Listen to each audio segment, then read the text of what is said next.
eu creio em milagres.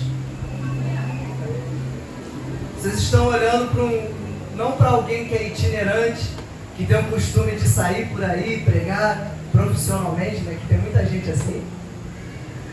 Mas o meu único desejo em todo lugar que eu vou é ver o Espírito de Deus se movendo sobre a igreja.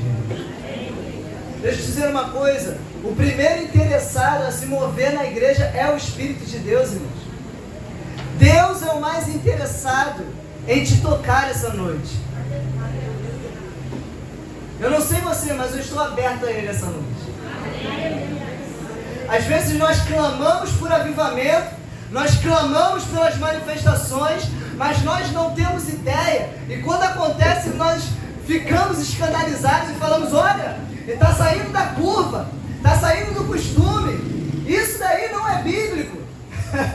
Mas eu deixo te dizer uma coisa, eu vim aqui disposto a ser escandalizado pelo Espírito de Deus, irmãos. Eu quero ver Deus se mover aqui nesse lugar, irmãos.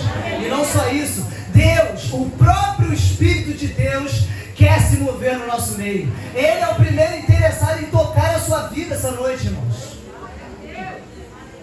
Deixa eu dizer uma coisa, o Espírito de Deus se alegra em curar a sua vida. Existia um grande avivalista que influenciou grandes homens de Deus, principalmente homens que fundaram as Assembleias de Deus. Smith Wigglesworth. Esse homem era analfabeto, era um homem rude que nunca teve oportunidade de frequentar escolas, até que o Espírito de Deus toca a vida dele, até que ele é batizado com o Espírito Santo. Diz a história que Smith Wigglesworth não sabia ler, mas após o batismo com o Espírito Santo ele aprende a ler. E ele foi um dos maiores avivalistas de cura, um dos maiores evangelistas de cura. Esse homem simples, que trabalhava com carpintaria, com obra, com serviços pesados, esse homem dizia que o Espírito de Deus, quando está no culto, ele quer se manifestar. É desejo dele se manifestar. E ele falava o seguinte: se eu não estou vendo Deus se mover no culto, então a minha fé fará ele se mover no culto. Eu não sei que você, irmãos, Smith Wigglesworth não era especial, Kathryn Kuhlman não era especial, os apóstolos não eram especiais, eles eram homens e mulheres como eu e você, mas são homens e mulheres que decidiram se render ao governo do Espírito, irmãos. Quantos estão dispostos a se render ao Espírito Santo essa noite? Ele quer se mover. Vamos lá, Romanos capítulo número 12. Aleluia. Você pode dizer glória a Deus? Você pode dizer aleluia? Você pode dizer Espírito Santo, eu estou aberto. Espírito Santo, eu estou bem disposto. Eu quero. Vem. Vem. Vem. Aleluia. Aleluia. Aleluia. Aleluia. Capítulo 12, versículo 1. Portanto, irmãos, exorto-vos pelas compaixões de Deus, que apresenteis o vosso corpo como sacrifício vivo, diga comigo, vivo, santo e agradável, que é o vosso culto racional. Versículo 2. E não vos amoldeis ao esquema deste mundo, mas sede transformados pela renovação da vossa mente, para que experimenteis qual seja a boa, agradável e perfeita vontade de Deus. Versículo 3. Porque pela graça que me foi dada, digo a cada um dentre vós, que não pense de si mesmo mais do que convém, mas que pense de si com equilíbrio, conforme a medida de fé que Deus repartiu a cada um. Amém? Repita comigo. A forma como eu penso determina a forma como eu creio. A forma como eu creio determina como eu me movo. Os seus sistemas de crença moldam a sua forma de agir, irmãos. Você faz o que faz porque você pensa o que pensa. Entenda uma coisa: Satanás, ele não quer te tirar da igreja. Satanás, ele não quer que você deixe de ser evangélico. Satanás quer distorcer a sua forma de pensar. Nós vivemos a era da informação, irmãos. Nós vivemos a era da internet.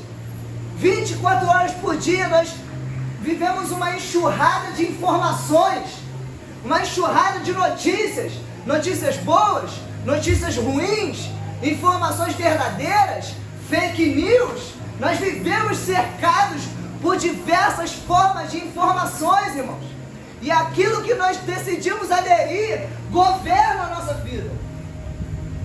O apóstolo Paulo inicia a epístola aos Romanos dizendo que a ira de Deus, capítulo de número 1, versículo 18 e diante, diz que a ira de Deus se acendeu dos céus contra toda a impiedade da humanidade. E aí, no capítulo 1, ele começa a descrever todo o contexto cultural, histórico da cidade greco-romana. Lembrando que a epístola aos Romanos é aos romanos. E aí ele começa a construir a ideia do que aconteceu com aquela sociedade. Homens com homens começaram a se inflamar em suas paixões. Quantos já leram a epístola aos Romanos, capítulo de número 1? No capítulo de número 1, o apóstolo Paulo, ele começa a mostrar todo o contexto da degradação, ou como os calvinistas costumam falar, da depravação total. Ele começa a contextualizar ali e dizer que ali a ira de Deus se acendeu. Capítulo 2, ele começa a falar do sistema judaico e da religiosidade. Ele começa a denunciar, inclusive, que aqueles homens denunciavam o pecado, mas praticavam os mesmos pecados que eles denunciavam. Mostrando que pela religiosidade também não é possível agradar a Deus. E o apóstolo Paulo vai construindo o entendimento. No capítulo 4, no capítulo 5, ele começa a falar sobre justificação pela graça e pelo sangue de Jesus.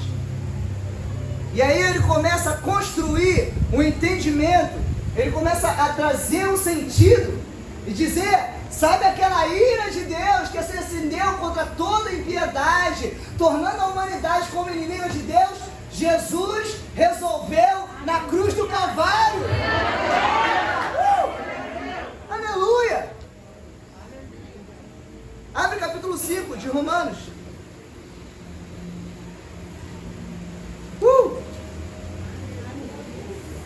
Capítulo de número 5, versículo de número 1. Até o capítulo 4, o apóstolo Paulo vai contextualizando o porquê que Deus está virado contra toda impiedade. Porque o homem não conseguia pagar o preço pelo pecado. Porque todos pecaram e destituídos estavam da glória de Deus. Não havia nenhum justo sequer. Todos pecaram. Todos eram merecedores da ira de Deus. Entenda uma coisa, irmãos. Jesus não te salvou do inferno. Jesus te salvou da ira de Deus, irmãos. Dura coisa é cair nas mãos de Deus. Jesus, em sua glória, ele decide, Filipenses capítulo número 2 diz isso, ele decide se esvaziar de sua glória.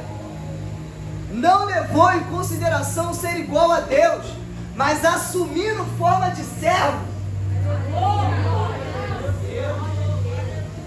Foi obediente até a morte.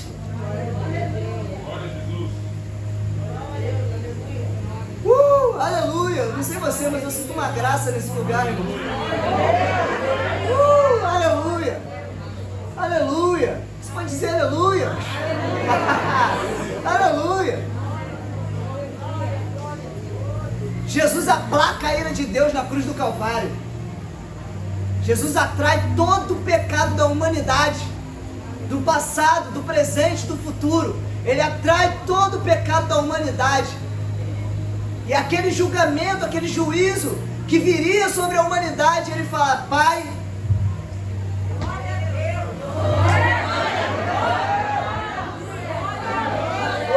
aleluia, aleluia. Aí, capítulo 5, versículo de número 1, olha isso. Portanto, repita comigo: justificados. Justificados pela fé, temos paz com Deus, por meio do nosso Senhor Jesus Cristo. Justificados pela fé, temos paz com Deus, paz com Deus, paz com Deus, paz com Deus, paz com Deus.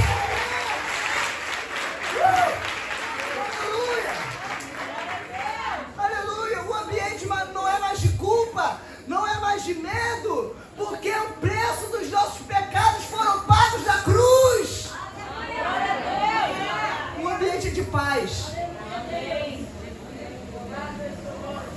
Versículo de número 2: por intermédio de quem obtivemos também acesso pela fé a esta graça, na qual estamos firmes e nos gloriamos na esperança da glória de Deus. E não somente isso, mas também nos gloriamos nas tribulações, sabendo que a tribulação produz perseverança, e a perseverança a aprovação, e a aprovação a esperança, e a esperança não causa decepção, visto que o amor de Deus foi derramado em nosso coração pelo Espírito Santo que nos foi dado. Ora, quando ainda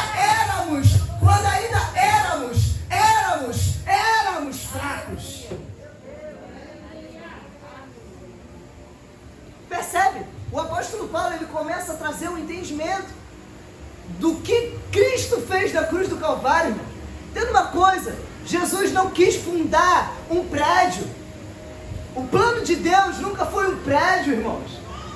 O plano de Deus nunca foi político. O plano de Deus foi resgatar o homem para o lugar da comunhão com Deus, irmãos.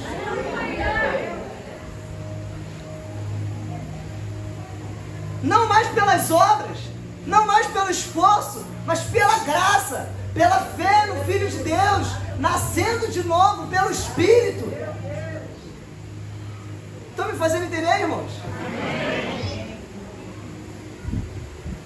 Então o apóstolo Paulo, no capítulo 5, ele começa a dizer: olha, sabe aquele ambiente de ira, aquele ambiente de medo, de condenação?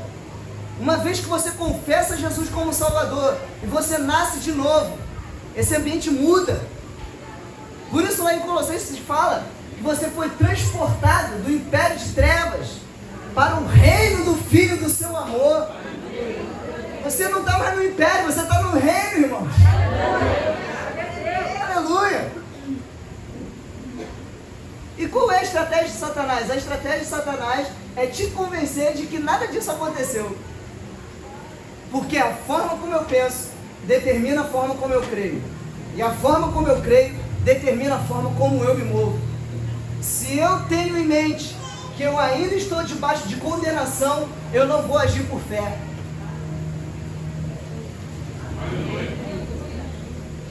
Se eu ainda pensar que eu ainda sou alvo da ira de Deus, toda vez que eu me aproximar de Deus vai ser para pedir perdão. Não me fere não, Deus.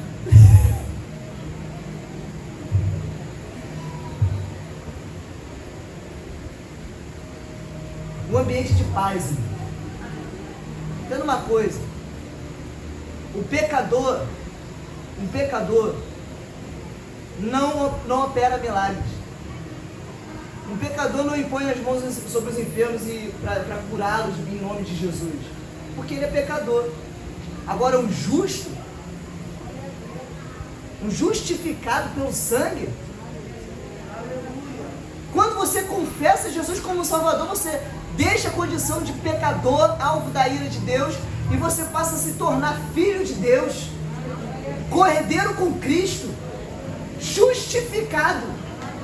E é por isso que nós podemos entrar com autoridade, com ousadia no Santo dos Santos, irmão. O ambiente não é mais de condenação, o ambiente é de paz, é de graça. Quando Deus olha para você, Ele não vê alguém alvo da ira, Ele vê alguém alvo da graça de Deus. Quando você nasce de novo, você compartilha do mesmo Espírito de Cristo, irmão. E isso faz toda a diferença. Isso influencia na tua forma de orar. Isso influencia na tua forma de adorar. Sem medo, sem culpa, sem qualquer senso de inferioridade. Você entra como filho de Deus. Você não é nem mais amigo de Deus, você é filho, de tão íntimo que você é.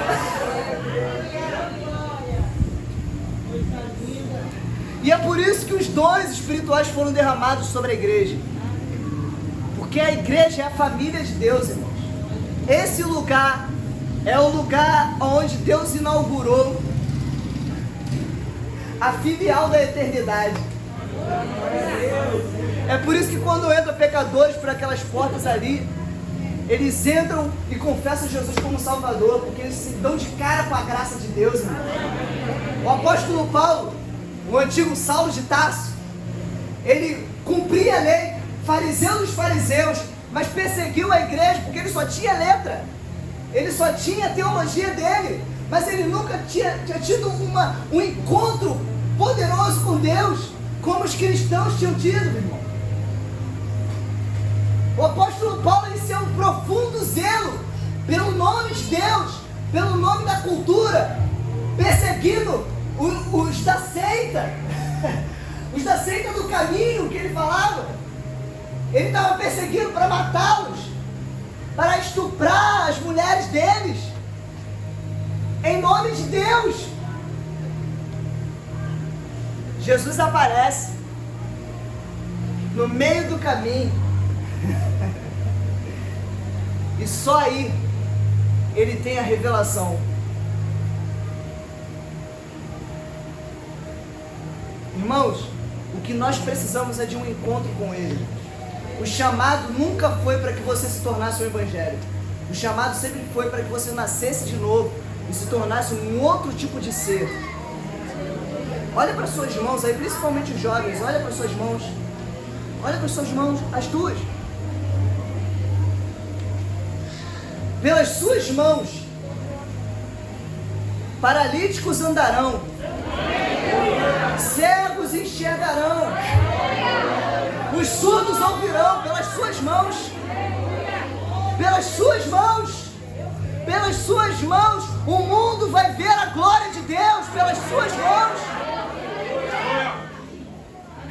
Aleluia. Aleluia. Aleluia. Pelas suas mãos. Nunca se tratou de apenas ir aos cultos e assistir um bom louvor, uma boa palavra e ficar bem sucedido na vida secular, não, irmãos. Sempre se tratou de manifestar o reino. Por isso que Romanos diz: a criação aguarda com grande expectativa a manifestação dos filhos, dos filhos. Quantos são filhos de Deus essa noite? Então Deus vai se manifestar através de você. O reino. Aleluia. A igreja é um lugar onde milagres acontecem. A igreja é um lugar onde a salvação acontece. A igreja é um lugar onde entram pecadores e saem filhos de Deus e saem justos. Aleluia. E qual é a estratégia de Satanás? Te convencer do contrário. Eu vim aqui essa noite para te lembrar isso, ou então para colaborar com o que o pastor já vem contribuindo, já vem construindo aqui. Eu acredito na minha geração, cara. Desde muito novo, eu sempre ansiei pelo sobrenatural. Eu lembro até hoje. Muita gente não gosta dele, Mas tem um livro que mudou minha vida, depois da Bíblia, é claro. Bom Dia, Espírito Santo. Foi o primeiro livro depois da Bíblia que eu li. O primeiro. E eu vi aquelas histórias e eu falei, cara, eu quero isso. Sabe o que eu acho que os jovens têm que voltar a dizer? Eu quero isso. Eu quero isso. Deus está movendo coisas poderosas hoje, no nosso tempo, irmãos. Tem grandes avivalistas e evangelistas no nosso tempo, irmãos. Tem milagres acontecendo em todo lugar, irmãos. Em todo lugar. Em todo lugar tem multidões se rendendo a Jesus, irmãos. Vinícius, por que eu não vejo isso aqui? Porque você ainda não disse, eu quero isso. É porque a gente ainda acha que avivamento é coisa de temporadas. É como ondas que vêm de tempos em tempos. Não, irmãos. O avivamento aconteceu há muitos anos atrás. Eis que nos últimos dias eu derramarei do meu Espírito sobre toda a carne. Diga comigo, o Espírito Santo, é o avivamento. O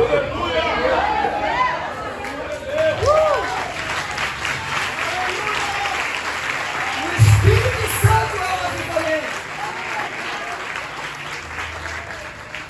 Você é templo do Espírito de Deus, irmão. Aleluia. Quantos estão sentindo essa graça aqui? Eu não acredito em milagres, irmão. A igreja não começou numa academia, numa faculdade, irmãos. A igreja começou no útero profético do Espírito de Deus, irmão. Você já parou para pensar no início da igreja? Pedro, um simples pescador, que nunca havia falado em público, em sua primeira pregação, mais de 3.000 almas salvas, irmãos. Um homem que era iletrado, e agora estava falando com uma eloquência que nem os acadêmicos da época tinham. A história é repleta de homens simples, cheios do Espírito Santo, ganhando o mundo.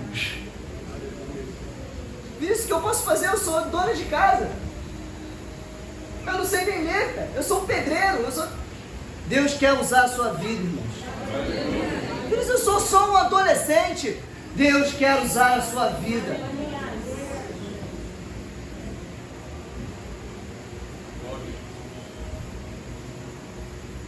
As minhas maiores experiências foram quando eu decidi dizer, Senhor, eu quero isso para mim.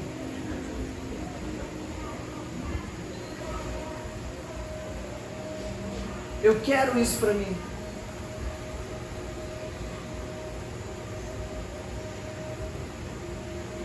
Talvez a única chave que você precisa usar essa noite é dizer, Senhor, eu quero isso para mim.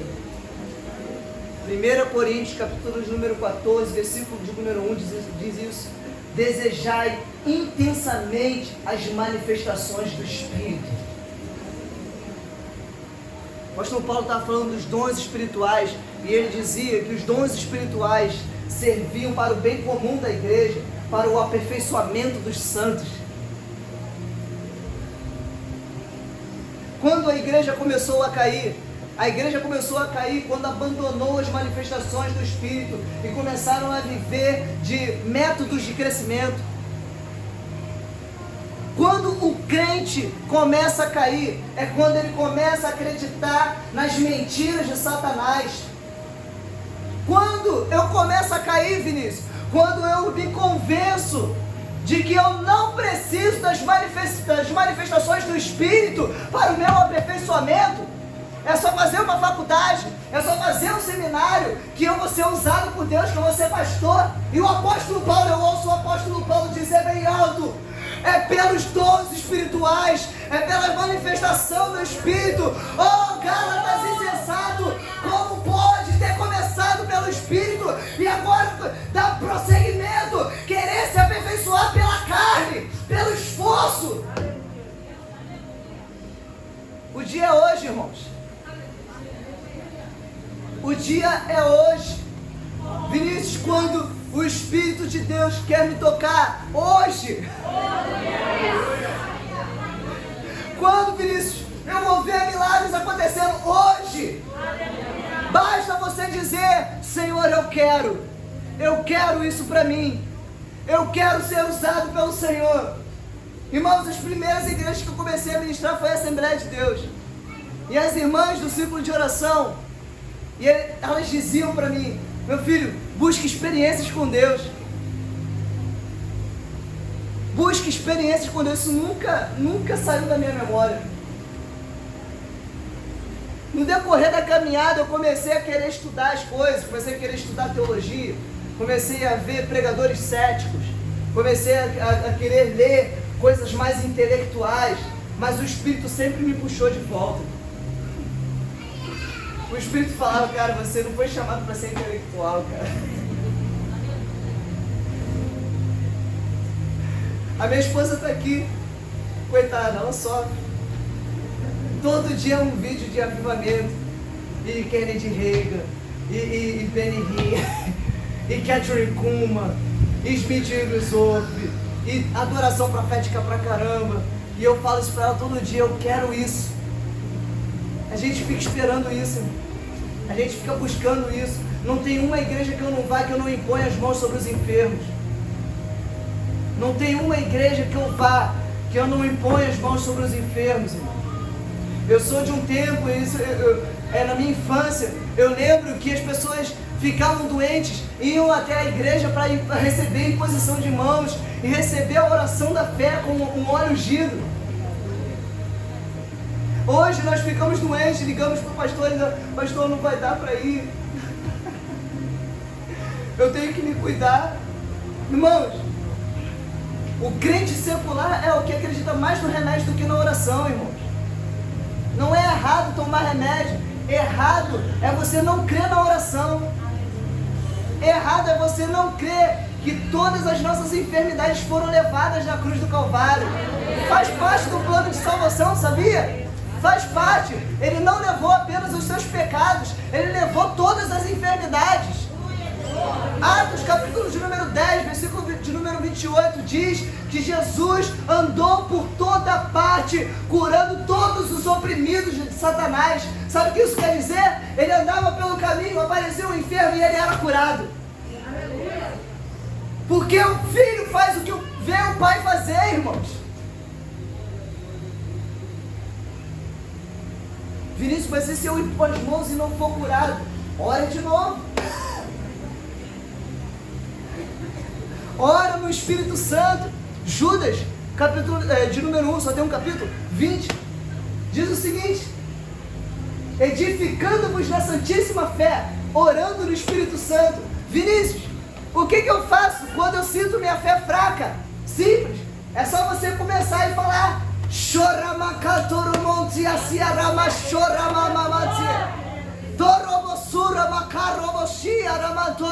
Vinícius, eu não tenho fé. Você tem fé. A palavra diz que Deus repartiu uma medida de fé sobre todos nós. O problema é que você não edifica ela. O tempo é hoje. O tempo é hoje. Quantos creem nisso? Amém.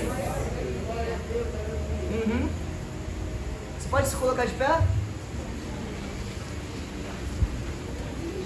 Vinícius, você quase não falou de metanoia.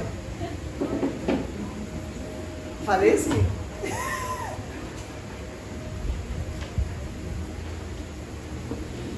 Metanoia é crer certo. Metanoia é você pensar de acordo com a palavra. Se a palavra diz que você vai fazer obras maiores, você vai fazer. Tudo que eu falei aqui é de acordo com a palavra. Se você prefere dar ouvido a autoajuda, a outros filósofos, você precisa de metanoia.